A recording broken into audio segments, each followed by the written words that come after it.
Muy queridos hermanos y hermanas, con gran alegría nos volvemos a reencontrar por medio de la televisión. Seguimos caminando detrás de Jesús, aprendiendo de sus palabras, de sus gestos y de sus enseñanzas. Estamos en este tiempo ordinario y Jesús nos invita a seguirle como discípulos suyos.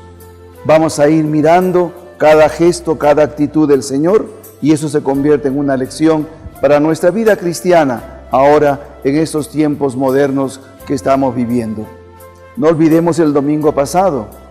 Qué tristeza para Jesús tener que enfrentar la incredulidad de sus mismos paisanos. Y como decíamos al final, después de lo que le ocurrió, Jesús siguió su camino. Y ahora vamos a verlo. ¿A dónde fue Jesús?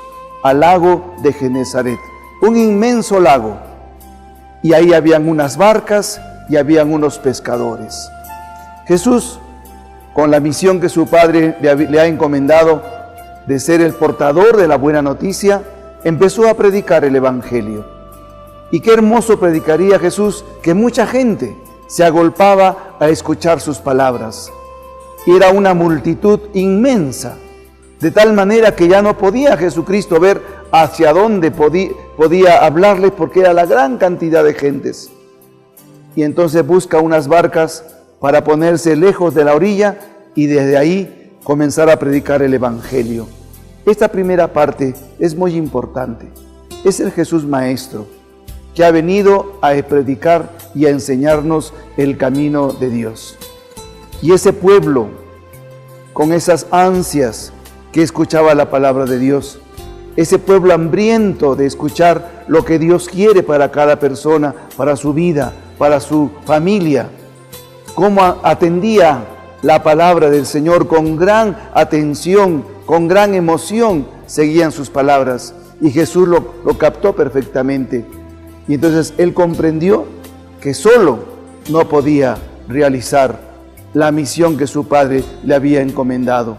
Entonces pone su mirada en aquellos pescadores que le han prestado la barca para poder predicar.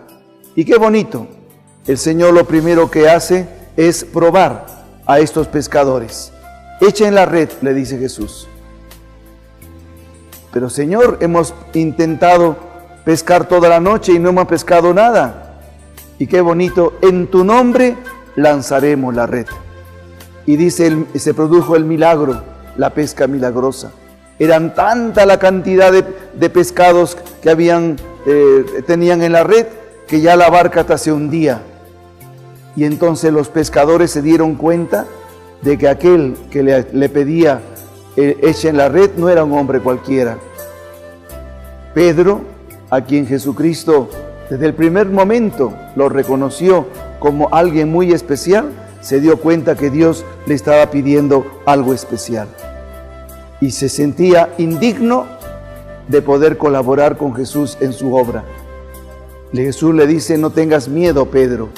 De ahora en adelante ya no serás pescador de estos peces, sino pescador de hombres.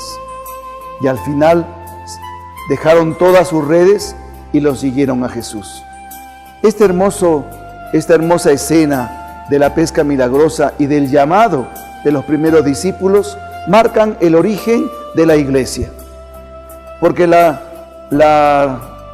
el mandato del Señor de hacer la pesca es la tarea y la misión de la evangelización. Y Jesucristo confía esa tarea a los discípulos, a sus apóstoles.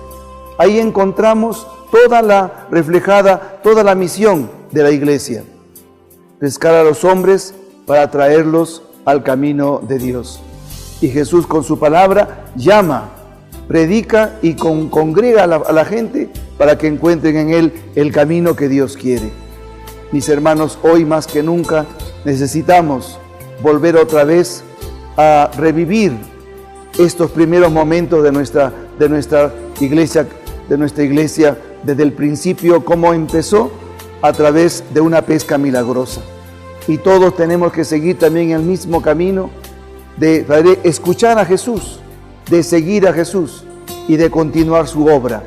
y cada uno de nosotros estamos llamados también a ser pescadores de hombres. Cada cristiano es un seguidor de los primeros pescadores que siguieron el camino de Jesús.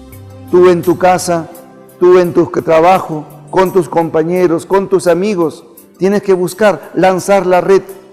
Esa es la evangelización, hablar de Jesús, invitar a los demás a acercarse a Jesús, a conocer su evangelio. Esta es la tarea que nos recuerda este pasaje tan hermoso de la pesca milagrosa. Y no te olvides que si tú eres cristiano católico es porque Jesús ha puesto su mirada en ti. Y como lo hicieron los apóstoles, dejaron las redes y lo siguieron. Significa también que tú tienes que cambiar muchas actitudes negativas de tu vida y seguir a Jesús para predicar en su nombre y seguir pescando muchos más peces para el reino de Dios. Que Jesús bendiga tu hogar, tu familia y tu papá, mamá, no te olvides. En tu casa eres pescador de la fe de tus hijos. Así ayúdales a encontrar en Jesús el verdadero camino de la felicidad. Que Jesús te bendiga en el nombre del Padre, del Hijo y del Espíritu Santo. Amén.